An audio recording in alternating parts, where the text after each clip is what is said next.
No. Okay. Let's do it again. Let's do it again, guys. No. Oh, if you don't know the story of why I'm crying a little bit inside, this is my second attempt at this video. The first one, I lost audio after 15 seconds. When I went after I made the whole damn thing, when I went back to check the audio and do my editing, cut out after 15 seconds, which is great. Which is great. So that's good. Let's remake an hour-and-a-half long video. That seems fine. I'm sure that's gonna be okay. Okay, this is fine. Whatever. What did I even talk about? Nothing matters. The War of the Beard. Okay, yeah. Let's get back into it. Come on, you boy. Come on. War of the Beard. It never happened. It's fake. It is a lie. It's fake. And at the end, I have a theory on what actually happened. So, if you've read omnibuses of the Warhammer lore, I have been recently, and I try to get up about 2 to 3 lore videos a year. I haven't done one in a while because I wasted my time. I read the War of Vengeance omnibus. It's an official omnibus. This is not a fan fiction, allegedly. And I couldn't make a lore video out of it because nothing interesting happened. It was decently well written at the time. I thought that.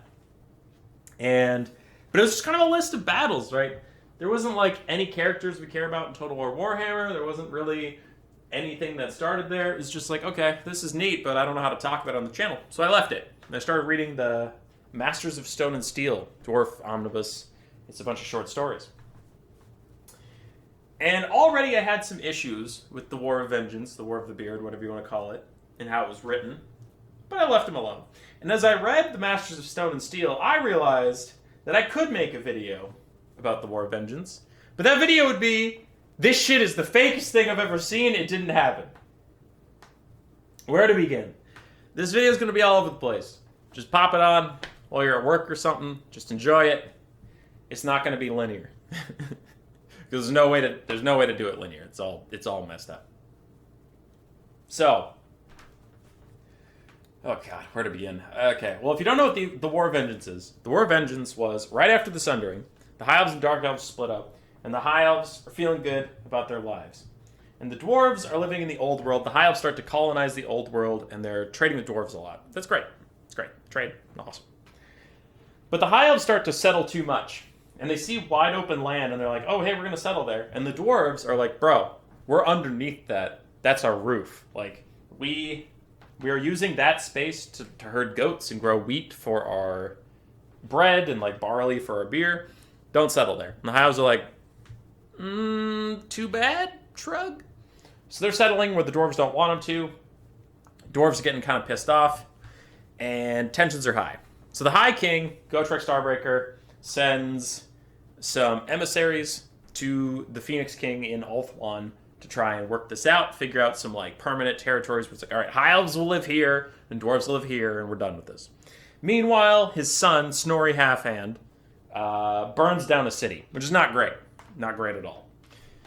So when the emissaries get there, the High Elves are like, you just burned down one of our cities. And the emissaries said, no, we didn't. We were on a boat. We didn't do anything. We threw up over the side of our boat for 2 weeks. So that sounds like a you problem.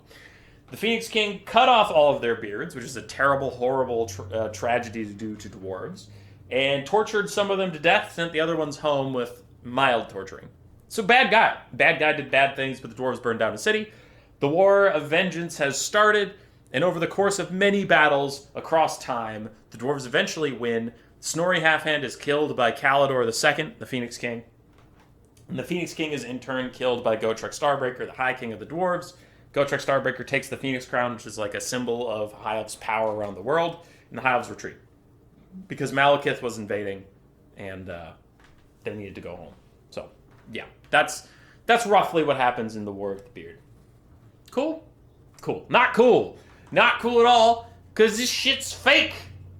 So there's a lot of problems. Where to start? Dive back to the beginning. Before the war starts, both sides have something kind of fucked up that happens. And fucked up canonically, not like fucked up horrible. First, the High Elves. In the Sundering, which is an omnibus that directly predates this one, Imric, not that Imric, renames himself to Calidor to name himself after Calidor Dragon Tamer, the first tamer of dragons. He created the vortex that absorbs a lot of chaos energy. That Calidor. Imric, not that Imric, names himself Calidor, not that Calidor. Imric only had one son, and I honestly forgot his name, but he's not that important, so whatever. And his son is kind of a tool. And Imric, right after the Sundering, is on a boat. And by right after, I mean like maybe 50 to 100 years or so. But he's on a boat, the Dark Elves attack his boat, and he drowns and dies. And previously, the High Elves always did a council that voted in the next Phoenix King, but for some reason, Imric Calidor's, whatever one you want to call him, son, just becomes the Phoenix King. So I guess it's hereditary now. That got a little bit messy, but sure. He's king now. He names himself Calidor II after his father's renamed a name. So yeah, these guys are making my job real easy as they all name themselves after each other. But then he's like, and my younger brother, Imladric, will be my best general. I'm like, wait, your younger who? When did this guy exist? Who the fuck is that? And Imladric shows up on screen. He's like, yeah, I have a wife and a son who's going to be important in this plot. And my son is already an adult, which, as far as High Elves goes, makes me like at least 2 to 400 years old. Yeah, no, where did you come from? What? Where the hell did you come from? Okay, whatever. So this guy just appears. And he's like the greatest shit since sliced bread. He's handsome and he's smart and he's caring and the dragons respect him. And this is going to be important for later, so remember this part. But Imladric is the master of dragons. And the dragons respect him. And without him, they would pretty much abandon the High Elves at this point. They're just kind of tired. They're literally tired. They want to go to sleep for eons. And their respect for Imladric's the only thing keeping like 6 of them awake, but all the rest are sleeping. And Calidor II, the Phoenix King, has no respect of the dragons because even in the Sundering, he was a bit of a tool to them. Imric, his father, Calidor, whatever you want to call him. And if you're sick of that bit by now, I'm sick of it too. I was sick of reading about it. But whatever. Imric Calidor, son, fucking calls down his dragon and goes, hey, dragon, meet my son. And his son is like, Daddy, make it to a flip. And the dragon goes, nah, I don't do that. Your dad and I are like business partners. I'm not his dog. And his son's like, Dad, tell your fucking dog to shut up. And the dragon looks at Imric, and Imric looks at the dragon and kind of shrugs, and the dragon flicks his kid. Now, if you think of the difference between a dragon and an elf, the elf's like a teenager. He's not like 5. He's just being a tool. But the dragon flicks his son and like knocks the wind out of him. And he stands up. He's like, oh, what the hell? Dragons are pieces of shit, and I hate them. And Imric's like, no, you're kind of a piece of shit. Sorry. Anyway, so Imric sided with his dragon back then, but doesn't matter. So this Calidor II doesn't trust dragons for normal reasons, but I still don't know why this guy was picked to be the Phoenix King. Whatever. Not my problem. So plot hole number 1, in my opinion, would be Imladric just existing, the second son of Imric Calidor I. Okay, where did this guy come from? And he's perfect in every way, and he's key to the plot, but he's around. So, fine. Then, on the other side, for the dwarves, there's another, like, I would say, plot hole at the start. And it's not significant to the War of the Beard, but it is still stupid. Now, they were trying to have fun. They were trying to do a cool cameo and make people happy. But I got angry instead. And that is because the writers wanted to have their cake and eat it too. Snorri Halfhand was not always Snorri Halfhand. He was once Snorri 10 Fingers. Man, I have all of my fingers and I love them so much. And he and his cousin Morgrim were hunting down rats, normal rats, in the sewers. It's just like a job that they do, so there's not too many of them. And they come across I did this bit so well in the first recording. God damn it. Okay, whatever. I'm gonna try and recapture that original energy. But it was great. It was perfect. Think of the best comedian bit you've ever heard, and it was that. So whatever you get now is just a horrible shell of a broken man whose audio equipment cut out 15 seconds into the original recording! Anyway. Okay. So they're hunting rats. Normal rats. And they get down there, and they come across Skaven. They go, these are 5-foot-tall rats holding knives, trying to shake me. And after Snorri loses 3 of his fingers on one hand, becoming Snorri Half-Hand, he and his cousin escape. They get to the surface, and Morgrim turns to him and goes, Snorri, we have to tell somebody. Those are not normal rats. And Snorri's like, I don't know what you're talking about. They seem like normal rats to me. Morgrim's like, dude, those were 5-foot-tall rats with a knife. How is that normal? And Snorri was like, dude, have you ever been to New York?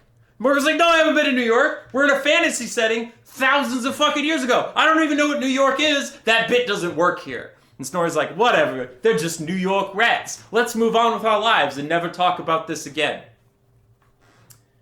Several times throughout the War of the Beard, people keep mentioning oh, by the way, Skaven exist, but we're not gonna do anything about it. And the writers are trying to be cheeky and be like, you guys, the Skaven, you see them? No, I don't, and here's why. Fuck that noise. So, another thing that the dwarves keep mentioning throughout the book, or not mention, is humans. When they talk about trade with the elves, some dwarves want to end the War of Vengeance because they're like, we're losing so much money. Our only trading partner, the elves, are at war with us. We need their goods and their resources. We have no one else to trade to. Okay. Men. Oh, but human boy, you might say. At other parts in the book, men are mentioned as savage tribes of the north who have not yet learned how to make buildings. Okay, so we have some savage humans who aren't quite ready yet. I don't see what this has to do with Skaven, and of course the book is still being canonical by mentioning that the elves were their only trading partners. They're not trading with random savages. But if you know where the Skaven come from, you'll know why that's a problem. The Skaven came from a story about... Damn it! No, I lost it in my notes. It was like the Doom of Kazvar. I think that is it. I had some notes that got deleted because I thought I was done with the video. Anyway, the Doom of Kazvar, or Kavzar, one of the two. It was a city in Telea. It was a city in Telea that men and dwarves lived side by side. The dwarves lived under the city while the men lived on top, but they hung out a ton. Dwarves would come up for their morning bread and trade them some beer. It was a metropolis. And the men on the top got so full of themselves, they started building a giant tower. They wanted it to reach the heavens. And they almost reached the heavens, but they couldn't build it any taller. And an old man wanders into town. And you and I know he's Tzeentchian, but the men didn't know that. And he said, hey man, I can finish that tower for you, as long as let me put a bell on top. And they go, you know what? We just really wanted a tall tower. We don't care what's on the top of it. You can make it a bell tower. That's fine. So the Tzeentchian sorcerer does some magic, finishes it, puts a bell on top, and leaves. As soon as he gets out of the town, the bell starts ringing. And on the 13th toll, a bunch of rats swarm into town and kill everybody. It's a ghost town. Not even bones are left over. And then mysteriously, over the next week or so, large rat men start appearing. And it's the Skaven. You and I can recognize that it's Skaven. Now, it's kind of mysterious whether it's the rats ate everybody, but the Tzeentchian magic plus eating humans turned them into humanoid Skaven creatures, or whether the people were infected by rats and it's the people and they were kind of like werewolves at the time, I transformed into a Skaven. Whatever. Skaven around. Cool. Cool story. And if you haven't connected the dots yet, you can't have your cake and eat it too. Either men are to a point in their society where they can live among dwarves and build giant towers, and you could trade with them, or... And you definitely know about them because that was a dwarven city too. That would have come up. Anyway, so men are either to a point in society where they're enough to be mentioned in the book as we're trading with the manlings, but it's not enough. We have so many goods. We need to get back with the elves, that kind of thing. Or they're primitive savages, but then the Skaven don't exist yet. You can't have both. So the Skaven shouldn't exist. But they do because the book wanted a cameo, and that makes no sense. But okay, whatever. So before the war even starts, both sides have a bit of retcon. I want this to be here, so it's here to do. Fine. Then, where did I go from here? Oh no. Why can't the first recording just work? I don't want to do this all again. I'm quitting. I hate this. Okay, fine. Nope. Rallying. We're rallying. Okay. So another thing you have to understand about the War of the Beard that makes no sense is in the Masters of Stone and Steel, an omnibus from the future of short stories, you get a story from Grombrindle. From is a key word there. Grombrindle is telling you, the reader, what happened. It's not a legend. It's not some guy with a beer in his hand saying, let me tell you younglings about Grombrindle. It is Grombrindle saying, I went here. I did this. I did this. I did that. Things like that. Grombrindle is telling you he was there at the War of the Beard. And he mentions a couple sieges where he was present. And he said, with every swing of my axe, I killed 6 elves. Cool, bro. Problem is, I was also there through the eyes of the dwarves that were allegedly in this omnibus. And dwarves were not doing that well. Dwarves at this time kind of had Skaven-like tactics because there was like 4 or 5 dwarves to every elf. And this is before dwarves had gunpowder, which will be important later. But this is before they had gunpowder, so they're using like bow and arrow, occasionally crossbows, and axes to try and fight the elves. Like, they have very little armor piercing. And most of the stories are like, an elf kills 3 dwarves, and it's a good day for the dwarves because they can win by sheer numbers. So anyway, how these fights are going at like Tor Alessi is one example where Grombrindle says he was there fighting at the main gate, and I got to see the perspective of a character fighting at the main gate.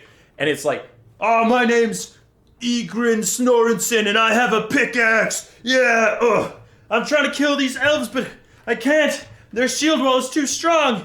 And then Snogrinson jumps up, and he flies into the elves, but he gets impaled in their spears. No! I grudge against them. I will get my vengeance. And then Timothy Chalamet shows up, and he has an axe, and he buries in an elven head. Wow, Timothy Chalamet is the greatest actor, dwarf of all time. He killed 1 elf.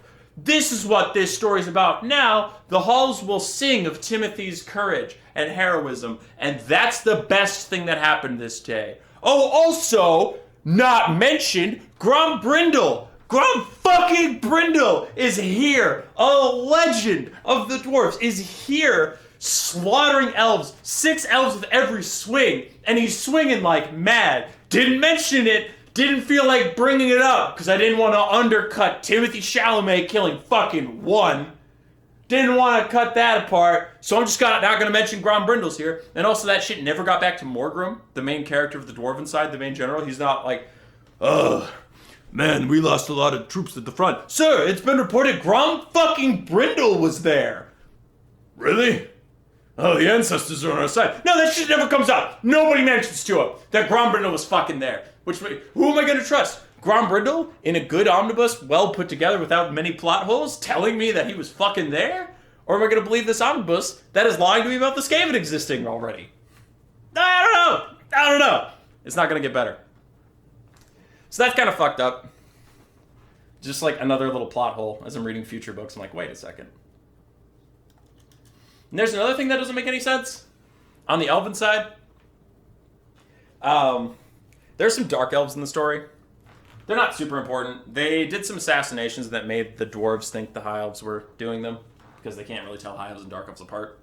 But the dark elves get into trouble, and they're running away from some high elf agents. And they go to a mountain in the old world mountains, far to the east, right? And they get in there, and they get in this cave. And there's a bunch of magic symbols on the walls. And as this dark elf witch takes them apart, a black dragon rises up. And they're like, hey, black dragon. And it goes, what up, dude? Malekith enslaved me, and I've just been chilling. And they go, cool, and they all have a picnic. Now, I would vote not cool, and here's why. Malekith was in the old world for quite a while, but this was good guy Malekith. This was high elf Malekith. He hung out with the dwarves. He was the first emissary to the dwarves. He was good friends with them, stuff like that. He did not know how to mind control dragons at this point. He just factually didn't. that was invented by Marathi and some of her witches and a little bit of help from Malekith during the Sundering. So during the Sundering, Malekith was unconscious for like the first 2/3 of it. On Ulthuan, unconscious. Then he wakes up, takes command of the Dark Elf armies, final battle happens, he loses, he gets pushed west into Nagaroth, where he's on a hit-and-run campaign against the High Elves for the rest of his life.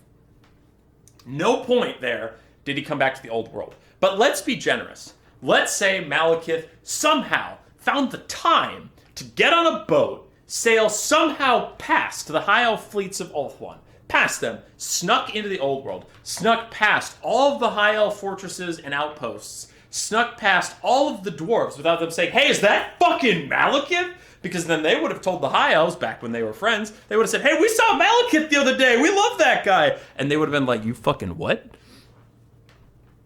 So Malekith did all that, got to the old world mountains, tamed a dragon without anybody knowing about it, buried it in a mountain, because reasons, and then left. Why would he do that? Malekith's entire society is on the fucking run. He could use any troops he could get. He could use any dragons he can get. Why would he go across the entire world, expend all this energy, tame a dragon, and then fucking leave it there for someone else to find? No! Just no. That's not a real thing. That is not a real thing. That is beyond idiotic that he would ever do that. It's not worth his fucking time. Because you know what he has to do? Get back on a fucking boat and sneak back to to Nagaroth. He could fly the dragon back. That would be way easier, way safer, and then he could use the dragon in his war. And you might be like, well, he was leaving it for one of his agents. Yeah, because that's a Dark Elf thing to do. Oh, hey. I think, okay, two things. Foresight and generosity are not two of Dark Elf's strongest traits. In the future, I'm going to have agents on the old world, and I need them to have a backup dragon in case they get into fucking trouble. Those idiots. Those degenerates. Because my thought is, if they get into trouble, they need a dragon, not if they get into trouble, fuck them, they should die. Because if they got into trouble around me, I would just kill them. I don't exactly see Malekith and his court like, oh, you fucked up? Here, take a manticore. It's no, you fucked up, here's some steel in your belly. Anyway. So that doesn't make any sense. And we are just pointing out shit that doesn't make any sense because this book's a mess. And that's why I'm trying to get across to you that this never happened. So I'm just pointing out all the things in it that are stupid. That's what's happening here. All right. Here's the tricky part. And even in my first take, I wasn't super happy about how this came out, but it's really complicated to talk about. So on the High Elf side, merworms. Okay? If you don't know what a merworm is, it's the Leviathan. It's an undersea giant monster that murders some things. I'm going to stop the recording right now and check the audio before I go further. All right, audio's still good. So, merworms, giant leviathans under the sea. The High Elves get a guy, Illendril. He'll be important later, but Illendril comes up with some dark sorcery. It's like factually evil sorcery where you can take a bone of a merworm, infuse it with this magic, and then he can command them forever. And he orders merworms to attack Barak Varr. Barak Varr is a very famous dwarfhold that's on the sea. Now, the merworms smash in the sea gate, which is famous, and it can never be rebuilt. There's too much damage, and the dwarves are bemoaning its loss. And then the merworms get inside the harbor and just start thrashing around, bringing down half the hold. So 2/3 of the hold underneath them are now submerged in water because they broke through all of the things. And then, so the top third, the sea gate is broken. So this hold is open to the water. Then 2/3 of it are submerged underwater. Everyone down there is dead. And for the remaining third, a High Elf general snuck in and poisoned their water. So the last third is dead. So 95%, at least, of the dwarves in Barak Varr are literally dead. Then the dwarven army shows up and bails these guys out. So Barak Varr is in dwarven hands, but it is completely fucked.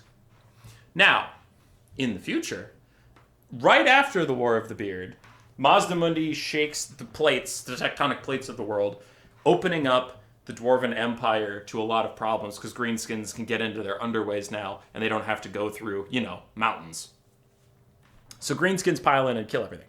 And one of the short stories in the Masters of Stone and Steel is The Doom of the Dragonbacks, which is a really cool story about, I believe it's Carrick Varn and then Ekrund, which Wurzag starts in if you played Total War Warhammer 2. Any of the Total Warhammers, actually, because he was in one. Anyway, Ekrund, where Wurzag starts, used to be a dwarven hold. The story's about the fall of that. But in that, they talk extensively about Barak Varr, because they keep saying, like, hey, maybe we should run to Barak Varr. Their gates are solid and, like, all this stuff, and they have a really big army, and it's, like, the biggest powerhouse around. Very shortly after the war with the elves. And I'm like, no? No. If the war happened like the War of the Beard says it happened, Barak Varr is beyond fucked. Like, no. The sea gates are still wide open because the dwarves literally said we can't rebuild that. Most of the population's still decimated. So no, they're not. What are you talking about? And then in like other stories, you know, these other dwarves are coming up from like, okay, this is a little story about we're going to go take Carrick here and back from some Skaven. Barak Varr dedicates 1,000 soldiers. And they're like, oh, the mighty Seahold is on our side.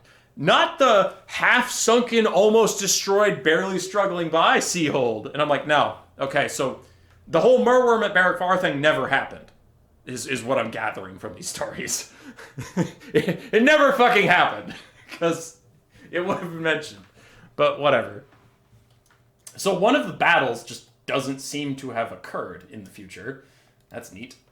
And then this next linked thing is very important. And I'm trying to get across my importance to you. Do you remember earlier when I said Imladric, the brother of the Phoenix King, is the only thing keeping the remaining High Elf dragons awake and on the High Elf's side?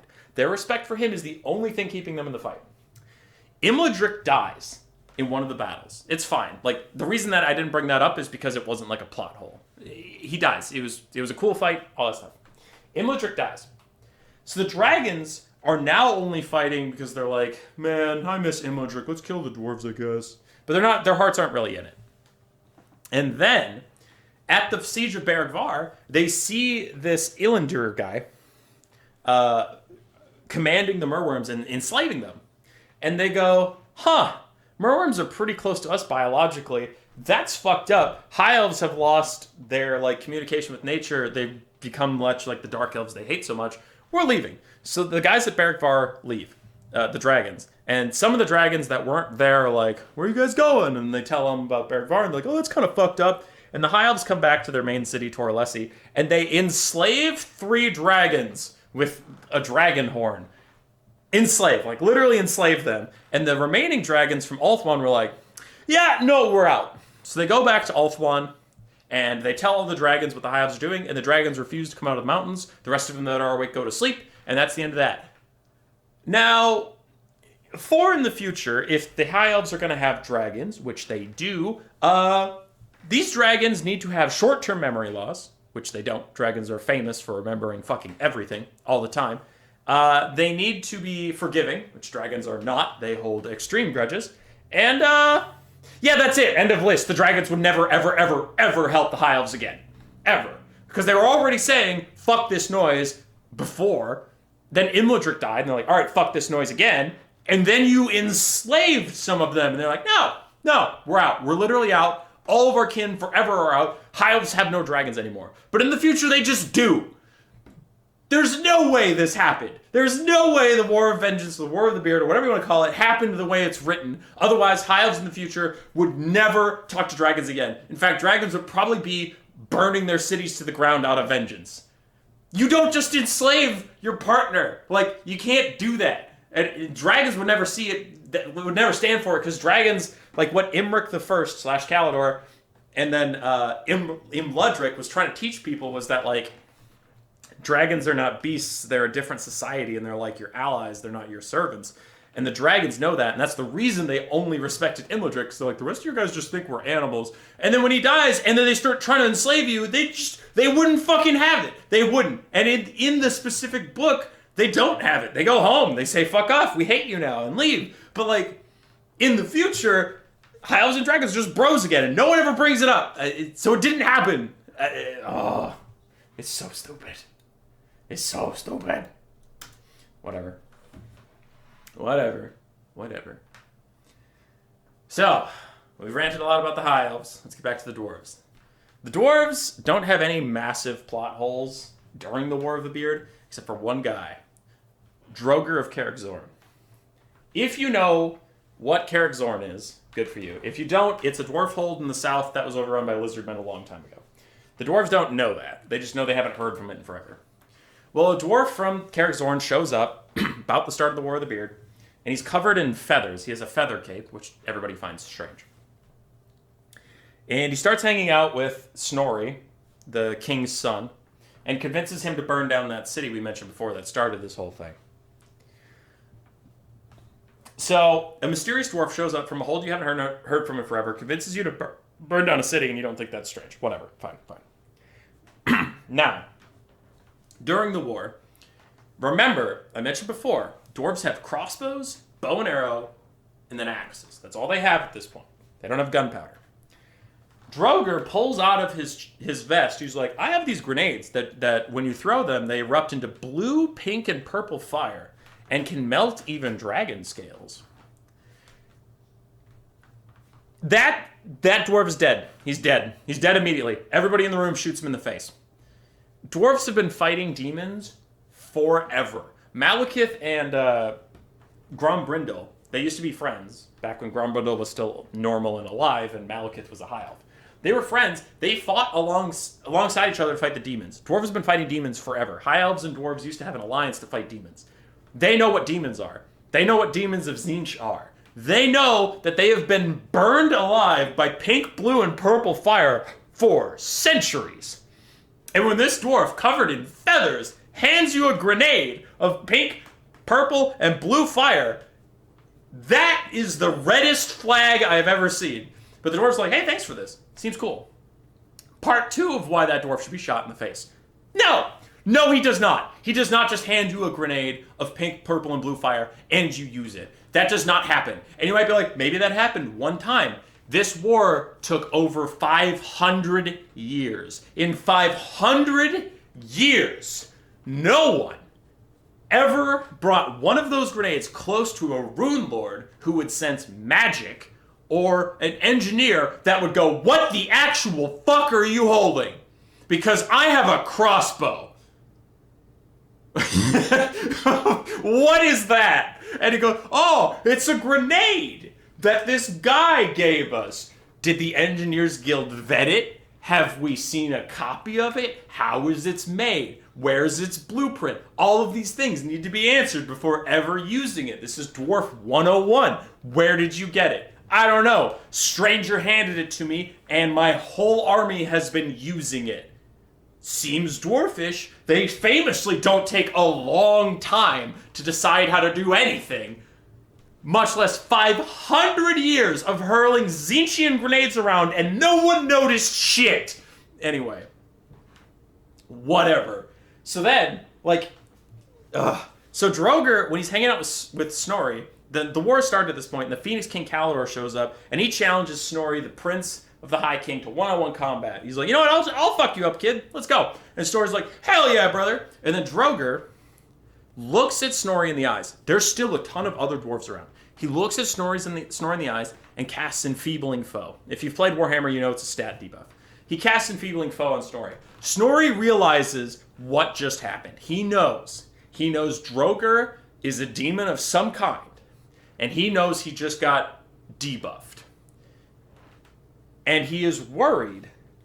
He's like fighting his pride because he doesn't want to say something's wrong in case the duel gets called off, because he wants this chance to end the war. But he looks at Droger, then he looks back at the Phoenix King and just walks off where the Phoenix King bodies his ass because he's debuffed. At no point did he turn to any of the other dwarves around him and say, hey, keep an eye on Droger, or Droger's kind of strange. He doesn't even have to outright say, that's a demon of Tzeentch. He could just say, something's off about this guy. He could give any warning at all to his brethren what is going on. But he doesn't, which is beyond stupid. And then he just walks away and gets bodied by the Phoenix King. No, not at all. Zero chance that is what goes down. No. If a prince notices that a Tzeentchian demon is debuffing him and smiling as he goes to fight the Phoenix King, he's killing that demon, or he's pointing it out, or he's saying, guards, seize this man, I'll deal with it when I get back. Then he dies, and the guards are like, huh, he died. I wonder why he asked us to seize this guy. Let's put him in prison instead of letting him advise the next general. So anyway, he goes to advise the next general as Morgrim comes up, and now he and Droger become friends and they hang out. Cool. That's the end of it. That's the end of Droger. You're done complaining now, right? Nope! Wrong! You haven't seen this channel much. I love complaining about things. So Droger and Morgrim go around. Now, the dwarves invent the Hindenburg. That's the best way I can put it. They invent the Hindenburg. They invent these, like, airships with flammable gas to go fight dragons because, reasons.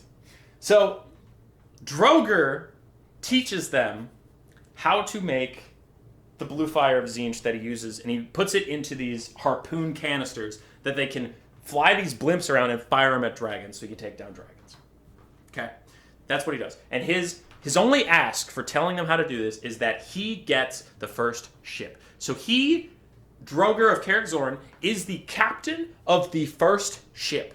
They send out 7 ships to go fight some dragons. It's a big battle. There's like 3 dragons versus these 7 ships. And the ships manage to take down 2 of the dragons in the fight. Whatever, not super important. The important part is the Hindenburg happens, right? One of the dwarves scratches the gas bag enough that he gets through it, and then he breathes fire on the flammable gas. It explodes, and it takes out like 3 other ships next to him. The remaining ships return home. Droger's ship went down. A lot of dwarves saw it, and the tragedy of those ships got the other 3 decommissioned. So the dwarves made a big fucking deal out of these ships exploding. And the dwarves made a big fucking deal out of Droger was the captain of the first one, and the first one went down. It was miles in the sky, it exploded, and anybody on it who didn't immediately evaporate fell 2 miles to the ground and fucking died. So Droger shows up.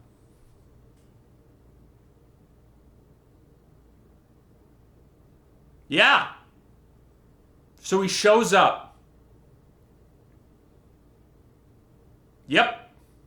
To Barak Varr, the place that built the airships. The place that gave him an airship. Now, dwarves are famously whimsical and not concerned at all at recording who died where. They don't have books where they record that. They don't have a specific job title called Reckoner, or not Reckoners. It might be Reckoners. Damn it, I just read about this. Reckoners are the ones that collect the things. What is it? Rememberers? It's not War Master, it's a different one. Anyway, they have a whole job dedicated to writing down who died, where, when, and whose fault it was. Definitely don't have that. Oh wait, they do? They are famous for writing this shit down? The exact hold that gave him the airship is the one he next appears in, and he talks to the king? No one seems to think that's weird? No one remembers that he's supposed to be dead? So anyway, Droger shows up at Barak Varr, and he sabotages the sea gates before the merworms show up, and lights off a giant explosion in the harbor, putting most of the dwarven boats out of commission before the merworms show up. So then Barak Varr can get wrecked. Okay, great. So that was stupid. That was stupid that he showed back up and no one seemed to care. And then he got close enough to set off all those things, even though people would remember that he's dead. Nope, it's fine.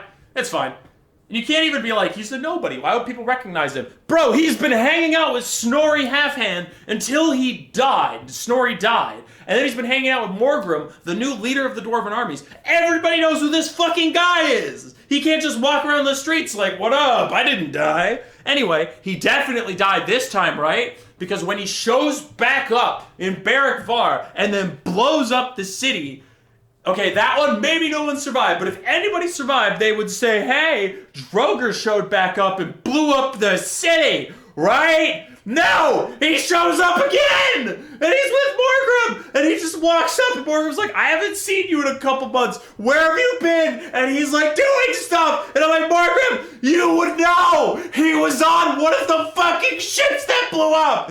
God damn it!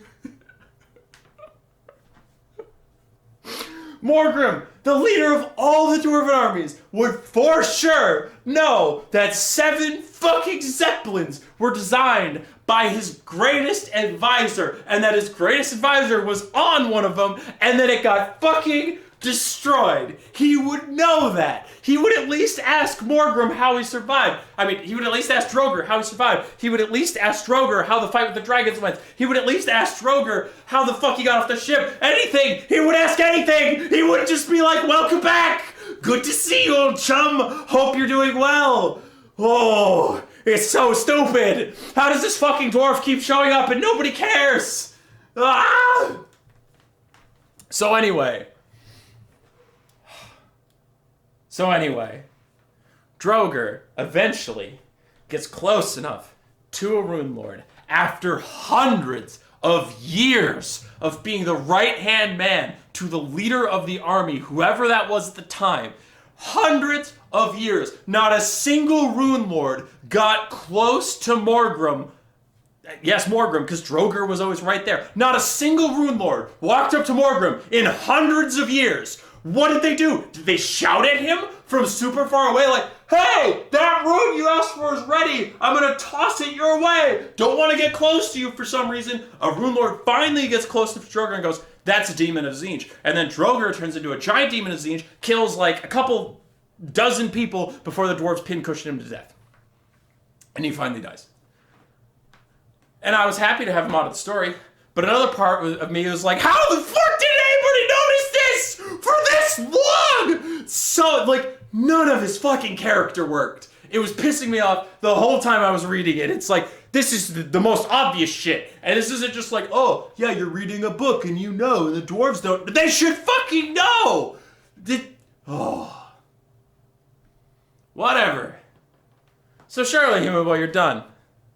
Nope. So the final fight with the dwarves happen, and the dwarves are kind of winning, and the high elves are sending in a really big fleet and all this stuff, and then Gotrek Starbreaker kills Calidor the Second. Calidor the Second's like, oh shit, I'm dead. Here's the Phoenix Crown. Gotrek's like, yeah, I did it. And then the high elves are getting off their boats, and they're like, man, we're gonna fuck them up real good. And then a horn sounds, and people are like, what the fuck?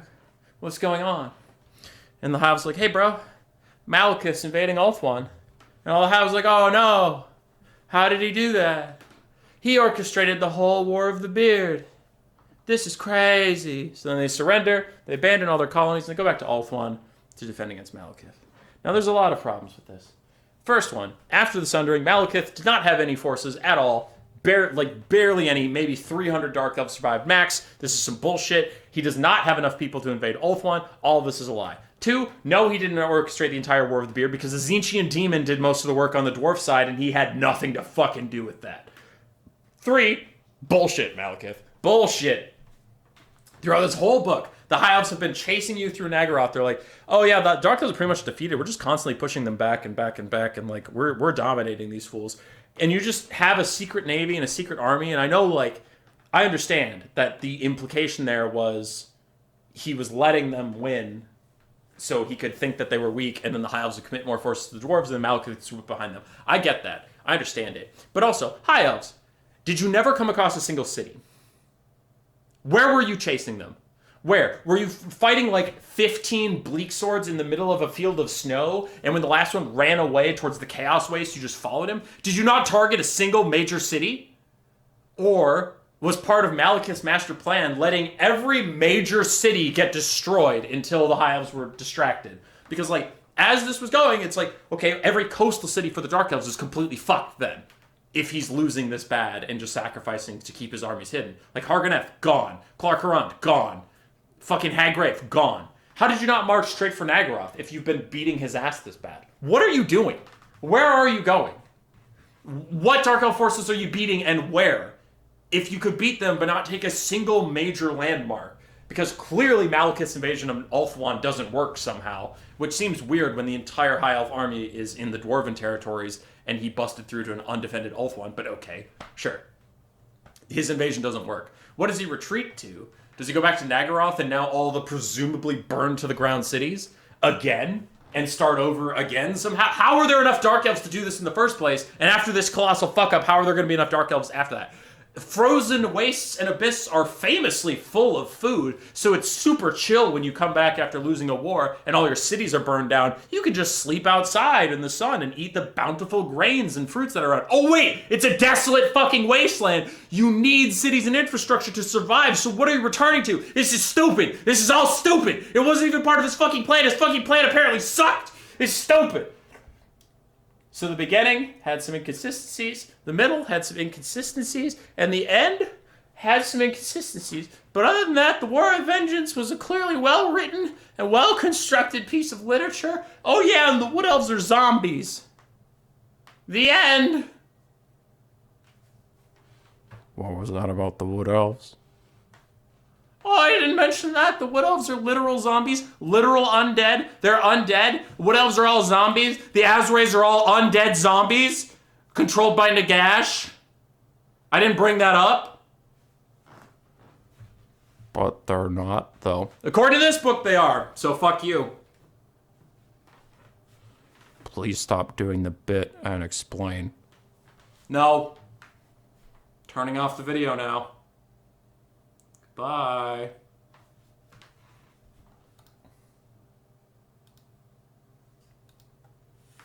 Alright, fine. What else are zombies? So in this book, now, in any other piece of lore I have seen, the Wood Elves are elves that agreed, while still alive, to help the forest and to defend it, either when they were left behind by the High Elves who were defeated, and they just retreated to the woods, and then the woods said, hey, we'll only accept you if you join us. Or Durthu took some elven children to safety during some battles with demons, and his price for that was they would grow up to be like the Adam and Eve of the Wood Elves, right? That's super shorthand. I know people who know the lore are going to get mad at me for the shorthand, but I'm just setting up that they're not zombies. So in the War of Vengeance, or the War of the Beard, in the book, Wood Elves were established by zombies. So those Dark Elves I mentioned before, the ones that found the dragon that Malekith generously left behind for them, because Malekith loves doing things generously, one of them dies. He dies. He straight up actually dies.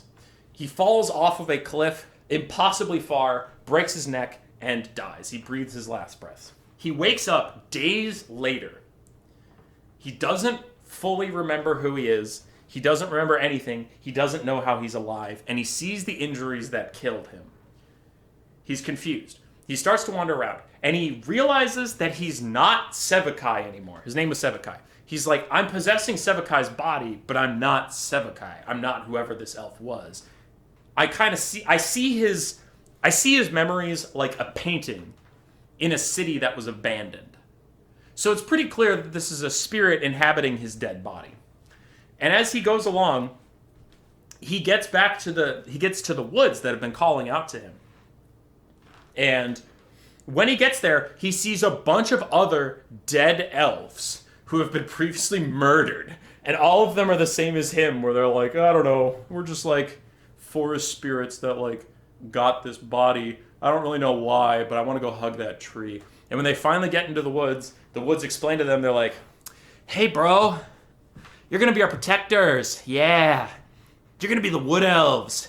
Yeah, we took any dead elf bodies from this massive war with the dwarves. We took any dead elf bodies and just reincarnated the shit out of them, bro, and put some forest spirits in there. Yeah, so you guys kind of remember who you used to be, but like, fuck that noise. You're with the forest now. And they all go, okay. And I go, what? No, what? Okay, maybe those are like dryads, but those aren't just elves. Those aren't the elven archers and the elven spirit. Those are not the Eternal Guard. Those are not the Glade Guard, the Glade Riders. Like, no. And the book's like, yeah, that's where they came from.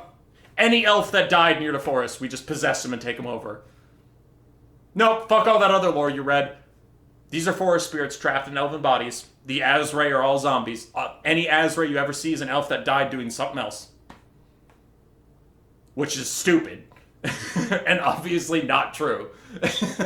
Like, any other piece of lore about the Wood Elves is like, no, that's not at all how this works. But the Sundering is like, yep. I mean, sorry, not the Sundering. The War of Vengeance is like, yep, that's how it happened. Nope, we said it, so it's true. which my argument through this whole video is a bunch of shit and this isn't true, so I don't think it's canon. Alright, at the start of the video, I promised something. I said the War of Vengeance wasn't real, and I could tell you what really happened. So, what have we learned? Most of the characters weren't real. Everybody in the story was being really stupid all the time. Certain parts of magic didn't work, certain parts of geography didn't work, and certain parts of population didn't work. But how do we get from the beginning, elves and dwarves are friends with mild differences, to the end? Elves and dwarves hate each other, and the dwarves have the Phoenix Crown. So, here we go. The Phoenix King, Calidor II, hates dragons. Right? That's known. Because Imladric shouldn't exist. So the only kid of the original Calidor should be Calidor II. He hates dragons. So he goes over to the dwarves with a contingent of normal-ass elves. No giant being that could protect him. Okay? And he gets into a drinking challenge with Snorri Halfhand. Okay? So the High Elf King and the Dwarven Prince are getting into a drinking game, and they both get so drunk, they have alcohol poisoning, and they both die. They both die. So Gotrek Starbreaker comes in, and he's like, what? My son is dead, I'm all mad, the Elven King is dead, that's pretty bad too, what are we gonna do? And his advisor comes up and goes, sir, we can calmly and effectively explain to the High Elves that their king killed himself in our custody with no witnesses by drinking too much, and Snorri also died from drinking too much, and we can resolve this and give them their fancy crown. And admit me son died while drinking? A dwarf has never died while drinking, it's what we do. This is shameful. Well, sir, we can always lie and say that the Phoenix King Calidor killed your son, and then out of vengeance you cut off his head and took his crown. That one. So then the dwarves go outside their hold up the Phoenix Crown, and they go, we killed your stupid king! And then the High Elves are like, you what? And then a bunch of violence happened after that, and eventually the elves just left the old world to go fight Malekith, because Malekith mustered all of 200 guys on a rowboat, rowed towards Ulthuan, and then the High Elves showed up, bodied his ass, they shared a fist bump with the dragons, because the slavery thing never fucking happened, and everybody got on with their lives. Barak Varr was never supposedly destroyed because later books it is completely fine and no one ever mentions that it was completely fucking obliterated. Dwarves did not give in to Tzeentchian cultists for 500 years for stupid reasons. The High Elves didn't have a Jesus that wasn't supposed to exist only to get killed and ruin their relationship with the dragons forever. Malekith definitely didn't have a plan that made no sense go the whole time, and the world is a much better place. Alright. I hope you enjoyed this unhinged video, and I hope this time the motherfucking audio recorded.